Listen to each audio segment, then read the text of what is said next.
જુઓ, હવે આ મેડમ 3 દિવસ અહીં જ રહેવાના છે, એટલે પાસેની ઝૂંપડપટ્ટીમાં જે લારીઓ ઊભી છે ત્યાંથી પાણી જેવી દાળ, જાડા ચોખાનો ભાત, વાસી રોટલી અને કારેલાનું શાક લાવી આપજો.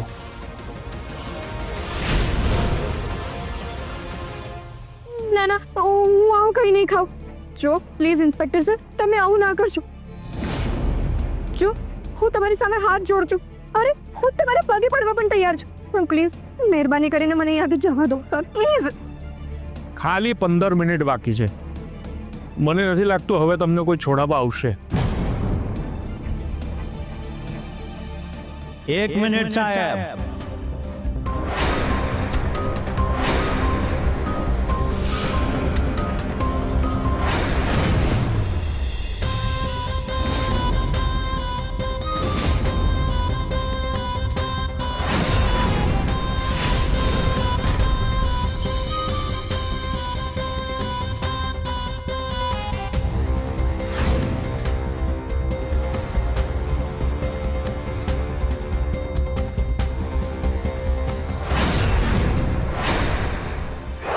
ઓ ગોડ, મમ્મી 5 વાગી ગયા.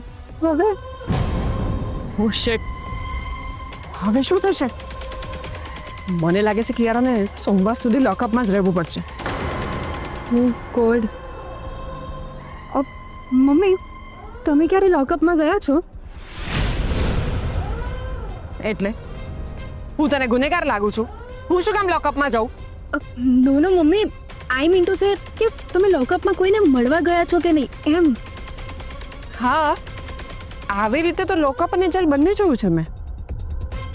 ઓ યુ નો વોટ મમ્મી, મેં એવું સાંભળ્યું છે કે જેલમાં સ્પેશિયલ કેટેગરીના લોકોને સ્પેશિયલ ફેસિલિટી મળતી હોય છે. તો શું લોકઅપમાં પણ આવું જ હોય છે? ના, લોકઅપ એક નાની ઓરડી જેવું હોય. એમાં પંખો ના હોય, હવા ઉજાસ ના હોય, બેસવાનું કે સુવાનું કંઈ જ ના હોય.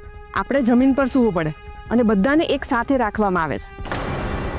ઓ ગોડ મમ્મી, એટલે બિચારી કિયારાને સોમવાર સુધી આટલી ગંદી જગ્યામાં રહેવું પડશે. ઓ નો, બિચારીને તો મચ્છર જ ખાઈ જશે.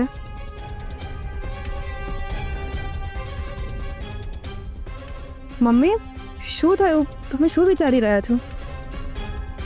કિયારા બહાર આવી જશે ને તો મારો જીવ ખાશે, એટલે શું જવાબ આપવો ને એ વિચારવું પડશે ને.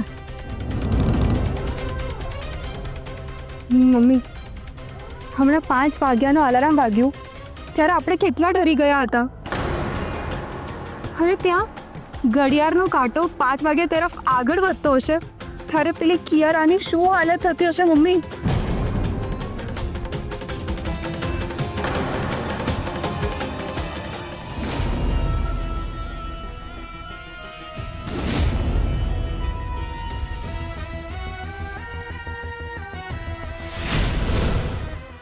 એ કોણ છે તું? હું ધનંજય સાહેબ, ધનંજય. ખાલી નામ ધનંજય છે, બાકી ધન સાથે મારે કોઈ લેણા દેણી નથી.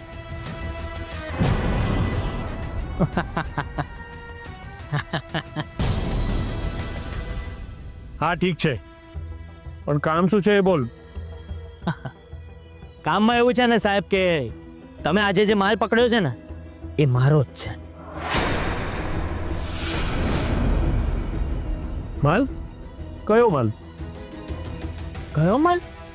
એટલે સાહેબ આ ચેકપોસ્ટ પર તમે જે પેલા લીકરના બોક્સ પકડ્યા ને એ મારા જ છે.